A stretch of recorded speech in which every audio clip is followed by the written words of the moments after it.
శృంగేరి పీఠాధిపతుల దర్శనము అంటే సాక్షాత్ నడిచి వెడుతున్నటువంటి శారదామాత యొక్క దర్శనమే.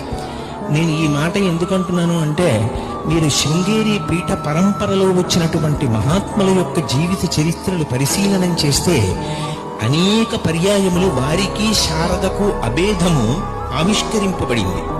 వారు శాస్త్ర చర్చ చేస్తున్నప్పుడు మధ్యలో తెర అడ్డుపెట్టి ఎదురుగుండా ఉన్న పండితులతో చర్చ చేస్తున్నప్పుడు పీఠాధిపతి యొక్క కంఠానికి బదులుగా స్త్రీ కంఠంలా అనుమానం వచ్చి తెర పక్కకి వచ్చి చూస్తే పీఠాధిపతి స్థానంలో సాక్షాత్తుగా శారదాదేవియే కూర్చుని వాదించినటువంటి సంఘటనలు నిరూపణమయ్యే.